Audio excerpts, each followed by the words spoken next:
سورہ یوسف کا ذکر فرمایا ہے، اور ارشاد فرمایا جا رہا ہے کہ الف لام را یہ حروف مقطعات ہیں۔ فرمایا تلک آیات الکتاب المبین، یہ آیتیں ہیں کھلی ہوئی روشن کتاب کی۔ فرمایا انا انزلناہ قرآنا عربیا لعلکم تعقلون، بے شک ہم نے قرآن کو عربی میں اتارا ہے تاکہ آپ لوگ اسے خوب سمجھ لیں۔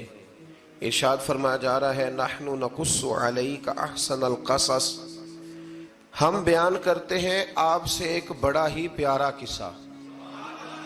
احسن القصص، قصوں میں سے ایک بڑا پیارا قصہ، بما اوحینا، تاکہ ہم اس قرآن کے ذریعے جو ہم نے آپ کی طرف نازل کیا ہے، ہم ایک پیارا قصہ آپ سے بیان کرتے ہیں۔ وَإِن كُنتَ مِن قَبْلِهِ لَمِنَ الْغَافِلِينَ، اگرچہ اس سے پہلے آپ اس کی خبر رکھنے والوں میں سے نہ تھے۔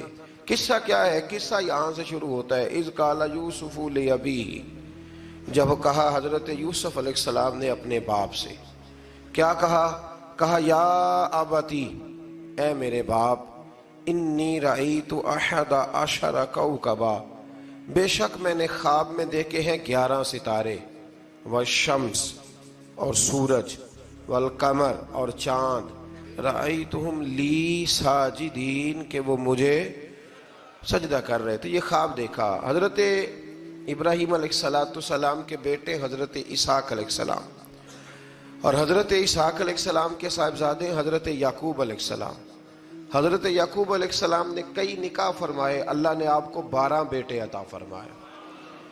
2 بیٹے تھے آپ کے، حضرت یوسف علیہ السلام اور حضرت بنیامین علیہ السلام، جو ایک والدہ سے تھے۔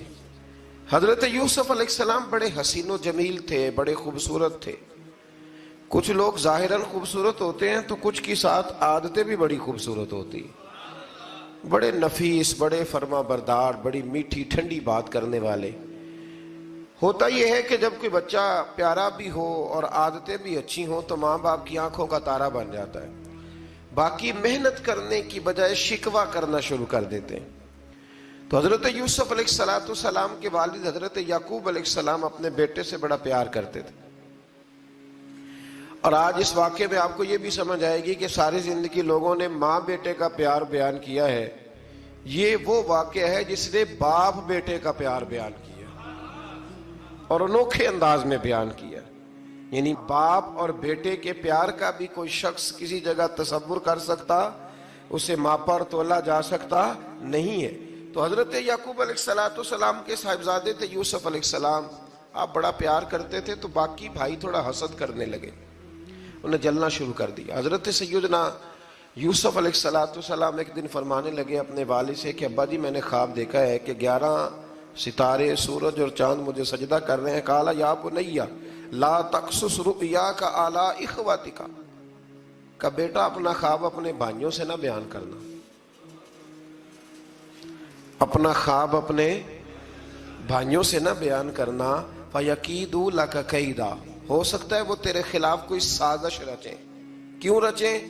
اس لیے کہ ان الشیطان للانسان عدو مبین، بے شک شیطان آدمی کا کھلا ہوا دشمن، وہ ہر وقت وسوسہ اندوزی کرتا ہے، تو لہٰذا بھائیوں سے بات بیان آپ نے نہیں بیان کی۔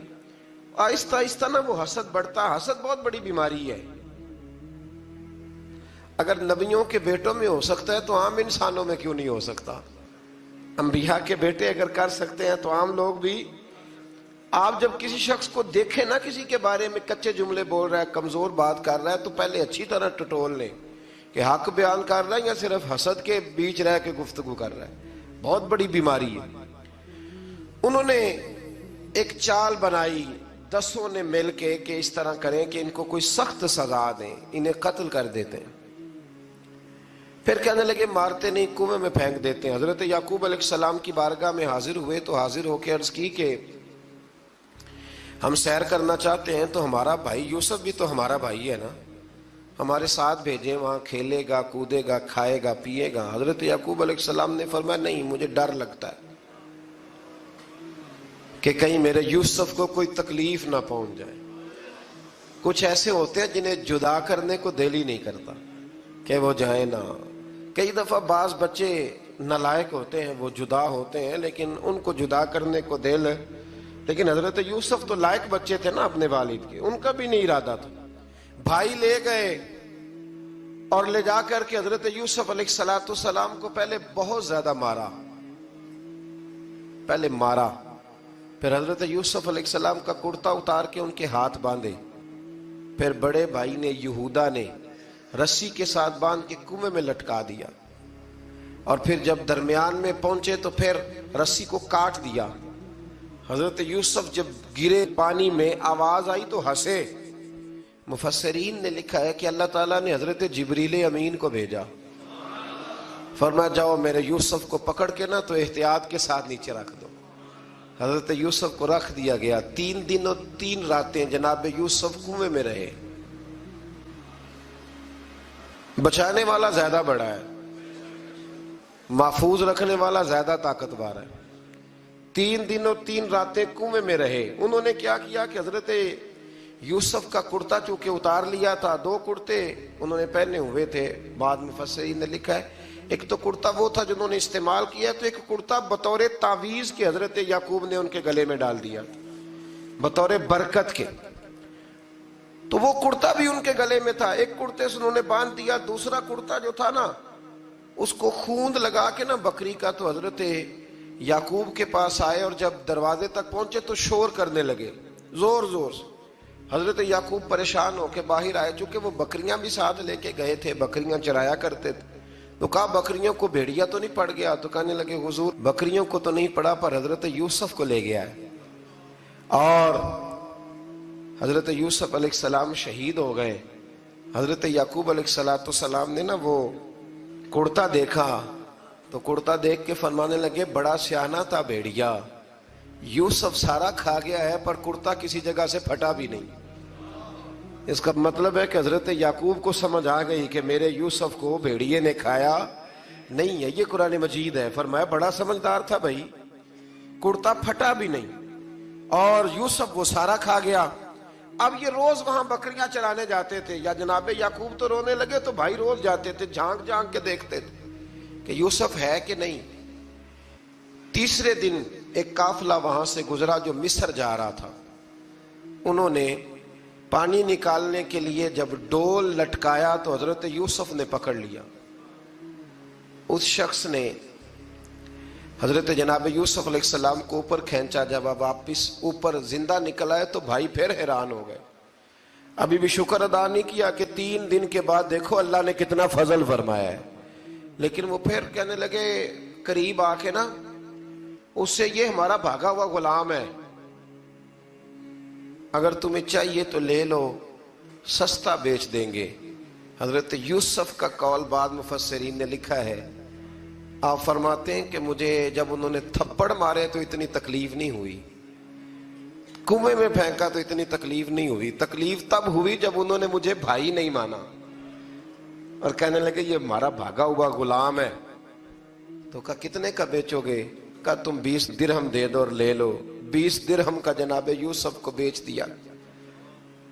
وہ لے گئے مصر کی منڈی میں، وہاں قیمت لگنے لگی، کتنے ہزار، اتنے ہزار، اتنے ہزار. اللہ اکبر. جناب یوسف کہتے میں نے وہ رنگ بھی دیکھا کہ جب میرا باپ سب سے بڑھ کر مجھ سے پیار کرتا تھا اور آج میں وہی یوسف ہوں جس کی بولیاں لگ رہی، جس کی بولیاں لگ رہی. عزیز مصر آ گیا. مصر کا جو مال خزانہ کا مالک تھا وہ شخص آ گیا. اس میں بھی کئی اقوال ہیں کہ وہ بادشاہ تھا کہ کیا تھا. بہرحال عزیز مصر آیا، خزانوں پر قبضہ اسی کا تھا. اس نے حضرت یوسف علیہ السلام کے وزن کے برابر سونا تول کے دیا، وزن کے برابر چاندی تول کے دی، وزن کے برابر اس نے ہیرے جواہرات دیے. پھر گھر لے گیا. اور جناب یوسف علیہ السلام فرماتے ہیں میں ایک آزمائش سے نکلا، جب گھر آیا تو بڑے سکون سے رہنے لگا. عزیز مصر نے اپنی بیوی زلیخا سے کہا اس کا خاص خیال رکھنا. فرماتے ہیں محبت ملنے لگی، پیار ملنے لگا، گھر میں بڑی خوشی سے رہنے لگا. پر اللہ کو کچھ اور ہی منظور تھا. آزمائش پر آزمائش ذرا دیکھیے گا. پہلے باپ کا پیار، پھر کنواں، پھر کنویں سے بچ گئے تو مصر کی منڈی. فرماتے ہیں وہاں سے میں بچ کے آیا تو عزیز مصر کے گھر رہنے لگا. زلیخا فریفتہ ہو گئی، گناہ کی دعوت دینے لگی، تو حضرت یوسف نے کہا قال معاذ اللہ، میں اللہ کی پناہ چاہتا ہوں۔ سارے دروازے بند کر کے جب وہ پیچھے بھاگی، اصل حسین وہی شخص ہوتا ہے جو اپنے باطن کے حسن کو بچا لیا کرتا ہے۔ جو سوداگری کرنے لگے وہ تھوڑا حسین ہوتا ہے۔ حضرت یوسف علیہ السلام جب بھاگے تو اس نے پیچھے سے پکڑ کے کرتا کھینچا، کرتا پھٹ گیا۔ ابھی آپ دروازے تک پہنچے تھے، عزیز مصر خود آ گیا۔ اس نے آگے کہا یہ کیا ہو رہا ہے؟ تو اس نے مکر کیا، زلیخا نے، کہنے لگی کہ ہونا کیا ہے، اس کو گھر میں رکھ کے پالا ہے، اب جوان ہوا ہے تو معاذ اللہ اس نے میرے طرف دست درازی کرنے کی کوشش کی ہے۔ حضرت یوسف پھر خاموش ہو گئے۔ بھائی بیچ رہے تھے تو پھر بھی خاموش تھے۔ کبھی کبھی کچھ چیزیں خاموش رہ کے سہنی پڑتی ہیں۔ زخم پہ زخم کھا کے جی، خون جگر کے گھونٹ پی، آہ نہ کر لبوں کو سی، یہ عشق ہے کو دل لگی نہیں۔ حضرت یوسف علیہ السلام پھر چپ ہے۔ زلیخا نے بڑی باتیں کی۔ ایک دانا آدمی تھا، قرآن کہتا ہے ایک بولا بولنے والا، ایک عقل مند بولا۔ اس نے کہا دیکھو، نہ زلیخا کی سنو نہ یوسف کی سنو، اگر تو کرتا آگے سے پھٹا ہوا ہے تو پھر غلطی ہے جناب یوسف کی، اور اگر پیچھے سے پھٹا ہے تو پھر زلیخا کی غلطی۔ حضرت یوسف کی معاذ اللہ پھر غلطی۔ تو عزیز مصر نے کرتا دیکھا تو پیچھے سے پھٹا تھا، لیکن امام قرطبی کہتے ہیں وہ کوئی عقل مند آدمی نہیں، وہ تو 4 مہینے کا بچہ تھا، وہ ایک 4 مہینے کا وہ قریب تھا۔ حضرت یوسف علیہ السلام کی گواہی دینے کے لیے اللہ نے اسے زبان دی تھی۔ زلیخا کے ماموں کا بیٹا تھا، 4 مہینہ کا گہوارے میں لیٹا ہوا، جب بادشاہ سے فیصلہ نہیں ہو رہا تھا اور بادشاہ پریشان تھا عزیز مصر کے کسی کو جا کے بتاؤں گا تو کوئی کیا سوچے گا، اس کے گھر میں کیا کچھ ہوتا ہے۔ کہتے پریشان تھا تو پنگوڑے سے بچہ بول پڑا، کہنے لگا بادشاہ اگر تو کرتا آگے سے پھٹا ہے تو پھر معاذ اللہ غلطی حضرت یوسف کی، اگر پیچھے سے پھٹا ہے تو پھر زلیخا کی۔ تو کرتا پیچھے سے پھٹا تھا، حضرت یوسف کے حق میں گواہی مکمل ہو گئی۔ اب آہستہ آہستہ نا دربار میں محل میں بات پھیلنے لگی، تو بیویاں کہنے لگی اوہو زلیخا تو ایک غلام پہ عاشق ہو گئی ہے، ایک غلام پہ۔ تو زلیخا کہنے لگی تم اجے میرا محبوب نہیں ڈٹھا۔ یہ رٹے ڈالنے والے دیکھتے نہیں اور دور کھڑے رہ رہ کے کہانیاں سناتے رہتے۔ اس نے کہا تو نے ابھی دیکھا نہیں نا، تو نے ابھی، تجھے کیا پتا ہو کہ ماجرا کیا ہے؟ تو کہنے لگی نہیں تو غلام پہ۔ اس نے کہا چلو تجربہ کراتی ہوں۔ ساری عورتوں کو بٹھایا، ہاتھ میں ایک ایک سیب دیا، ایک ایک چھری دی، اور جب پوری تیاری ہو گئی پھل کاٹنے کی عورتوں کی، تو جناب یوسف سے کہا ذرا جھلک تو دکھاؤ۔ تو حضرت یوسف نے جب جھلک دکھائی تو قرآن کہتا ہے سیب کاٹنے کی بجائے ہاتھ کاٹ لیے، اور کہنے لگی اوہو یہ کوئی بشر نہیں، یہ تو کوئی فرشتہ ہے، یہ کوئی فرشتہ ہے، یہ تو کوئی اللہ تبارک و تعالیٰ کی طرف سے آنے والا کوئی کرامت والا، عزت والا، شان والا فرشتہ ہے۔ حضرت زلیخا کہنے لگی سمجھ آئی ہے پھر، تو مجھ پر شکوہ کرتی تھی۔ تو اب وہ بات بھی آہستہ آہستہ پھیلنے لگی کہ حضرت یوسف علیہ السلام کی غلطی نہیں، غلطی زلیخا کی۔ اب بادشاہ نے زلیخا سے کہا کہ اگر تو میں تیری بات کروں تو تیرے ساتھ میری بدنامی کا بھی ڈر ہے، کیا کرے؟ طے یہ پایا کہ حضرت یوسف کو جیل میں ڈال دیا جائے۔ پہلے بھائیوں کے تھپڑ، پھر کنواں، پھر مصر کی منڈی، پھر زلیخا کا الزام، اور پھر باری آ گئی جیل جانے کی۔ حضرت یوسف علیہ السلام کو جیل میں، کچھ نے لکھا ہے 12 سال جیل میں رہے، جیل میں ڈال دیا۔ حضرت یوسف علیہ السلام جیل میں کیا کرتے؟ واعظ فرماتے، تبلیغ فرماتے، لوگوں کو اللہ کی توحید کی دعوت دیتے۔ وہاں جیل میں نا ایک شخص نے خواب دیکھا، اس نے دیکھا کہ میرے سر پہ نا پرندے کھا رہے۔ تو حضرت یوسف کہنے لگے اس کی تعبیر یہ ہے کہ تجھے قتل کیا جائے گا، اور تیری لاش کچھ دیر پڑی رہے گی تو پرندے تیرے سر پہ آ کے بیٹھیں گے، یہ تعبیر ہے۔ ایسا ہی ہوا، واقعی وہ شخص قتل ہو گیا۔ ایک شخص نے دیکھا کہ وہ شراب کشید کر رہا ہے، اس نے بھی تعبیر پوچھی تو آپ نے فرمایا تو اپنے بادشاہ کو پلائے گا۔ محسوس ہوتا ہے کہ اتنی دیر تک شراب ناجائز نہیں تھی، تو اس کو شراب پلائے گا، یہ اس کی تعبیر ہے۔ وقت گزرتا گیا. وقت جو ہوتا ہے نا، وقت یہ خود بخود لوگوں کی بے گناہی ثابت کر دیتا ہے. ایک وقت میں نا پراپوگنڈا ہوتا ہے تو ہر آدمی پراپوگنڈے کا شکار ہوتا ہے. پھر جب وقت گزرتا جاتا ہے تو خود بخود وقت کا گزرنا کچھ چیزوں کا خود بخود حل بن جاتا ہے. حضرت یوسف علی نبینا علیہ الصلوۃ والسلام کو جب 12 سال بیت گئے تو بادشاہ نے، عزیز مصر نے خواب دیکھا.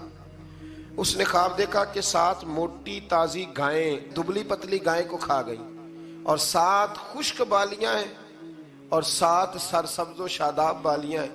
اپنے وزیر سے کہنے لگا کوئی تعبیر والا بندہ ملے. اس نے کہا کہ ایک بندہ ہے جس کی تعبیریں بڑی سچی ہیں. کہا وہ کون؟ کہنے لگے جناب یوسف. تو قید خانے میں پیغام بھیجا حضرت یوسف کو کہ خواب کی تعبیر بتائیں. تو جناب یوسف نے یہ نہیں کہا پہلے مجھے باہر نکالو، یہ نہیں فرمایا. فرمایا تعبیر یہ ہے، یہ 7 خشک بالیاں دیکھی ہیں نا، اس کا مطلب ہے کہ 7 سال تنگ دستی رہے گی، اور 7 سرسبز بالیاں دیکھی ہیں تو پھر 7 سال اللہ خوشحالی دے دے گا. اور فرمایا یہ جو تم نے گائیں دیکھی ہیں موٹی تازی وہ کھا گئی، فرمایا اس کی تعبیر یہ ہے کہ کوشش کرنا کہ جو تمہارے پاس دن یہ چل رہے ہیں جن میں سرسبز و شاداب ہے کھیتیاں، تو 7 سالوں کے لیے اناج جمع کر لینا، بالیوں کے اندر ہی رہنے دینا، باہر نہ نکالنا. اور پھر اگلے جو خشک سال ہوں گے نا، وہ یہ جو جمع پونجی کی ہوگی نا، اس کی برکت سے وہ 7 سال آسانی سے. اس پر ہمارے مفسرین نے لکھا ہے، اس آیت پر صوفیاء اور بزرگ تو کہتے ہیں نا سارا اللہ کے راستے میں دے دو، یہ بھی بات اچھی ہے، لیکن اگر کوئی اپنے بچوں کے لیے آنے والے وقت کے لیے کچھ چیزیں سنبھال کے رکھے تو یہ بھی سورہ یوسف سے ثابت ہے. یہ بھی سورہ یوسف سے، تو یہ بھی کوئی ایسا فعل نہیں ہے جس پر کوئی شخص تنقید کر سکے. آمدام برسر مطلب حضرت یوسف نے جب تعبیر بتائی تو بادشاہ کہنے لگا کہ انہیں باہر نکالو. آپ فرمانے لگے میں نہیں نکلتا بھائی، نہیں نکلتا میں جیل سے، یہی ٹھیک ہوں میں. آپ کیوں نہیں نکلتے؟ کہنے لگے پہلے اعلان کر کے لوگوں کو بتا کہ میں بے قصور ہوں. وہ جو تُو نے پراپوگنڈا کیا نا اپنے منہ سے اعلان کر. اس نے جناب زلیخا کو بلایا، ان عورتوں کو بلایا، وہ عورتیں ساری سامنے آئیں، انہوں نے گواہی دی کہ یوسف تو بے گناہ ہے. پر سال کتنے لگ گئے؟ اللہ اکبر، 12 سال لگ گئے. یقین کریں کچھ لوگوں کو یہ ثابت کرنے میں نا کہ میں ٹھیک ہوں زندگی بیت جاتی ہے، اور میں تمہارا خیر کا ہوں زندگی بیت جاتی ہے. لوگوں کو ہوش تب آتی ہے جب مزار پر چادر ڈالنے کا ٹائم آ جاتا ہے، ہوش تب آتی ہے، لیکن پھر ہوش کا کوئی فائدہ. 12 سال کے بعد بادشاہ نے ان کو بلایا اور کہنے لگا کہ یہ جو خواب میں نے آپ کو سنایا اب کرنا کیا ہے؟ تو حضرت یوسف کہنے لگے تم سے کچھ بھی نہیں ہوگا، اگر کچھ کرنا ہے تو پھر یہ خزانے کی ذمہ داری میری لگاؤ. اگر کوئی قابل آدمی ہو تو وہ آگے بڑھ کے بات کر سکتا ہے. یہاں ہر بندہ ہی آگے بڑھ کے کہتا ہے مجھے دے دو ڈیوٹی، لیکن قابل ہو تو وہ آگے بڑھ کے بات کرے اور سمجھے کہ میرے علاوہ کسی کے لیے مشکل ہے تو پھر وہ آگے بڑھے. حضرت یوسف نے جب کہا تو انہوں نے آپ کو وزیر خزانہ بنا دیا. پھر ایک وقت آیا کہ وہ عزیز مصر ہی بن گئے. قحط پڑ گیا، جب مصر میں قحط پڑا تو دائیں بائیں بھی قحط پڑا. کنعان کے آپ رہنے والے تھے، وہاں بھی قحط پڑا. حضرت یعقوب بیٹے کی یاد میں رو رو کے تو آنکھوں کی بینائی چلی گئی. اور یارو باپ بھی بڑا ہی پیار کرتا ہے، بڑا ہی پیار کرتا ہے، بڑا ہی.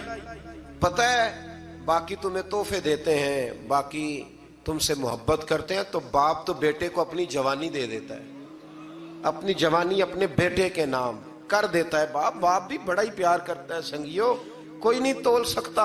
بچے ایسے گھوم رہے ہوتے ہیں نا ابا جی کے سامنے تو ان کا اٹھنا بیٹھنا چلنا ہی بڑا پیارا لگتا ہے، کا آنا جانا ہی بڑا پیارا لگتا ہے. باپ کا تو قد روز اونچا ہوتا ہے کہ اللہ نے مجھے لال عطا فرمائے. حضرت یعقوب کی آنکھوں کی بینائی چلی گئی رو رو کے. بھائی حضرت یوسف کے جب قحط پڑا تو انہیں پتا چلا کہ ایک واحد شہر مصر ہے جہاں گندم سٹاک ہے، جو کہ حضرت یوسف کو پتا تھا. خواب بادشاہ دیکھ چکا تھا تو آپ نے مال 7 سالوں کے لیے جمع کر لیا. اب بھائی آئے، اللہ اکبر، دشمن سامنے نظر آئے، مخالف حاسد، تو پھر انسان ٹھہرا رہے اور انسان کمزور نہ ہو، طاقتور ہو. اتنا طاقتور ہو کہ حکمران ہی بن گیا ہو. ذرا نبیوں کے حوصلے بھی دیکھنا.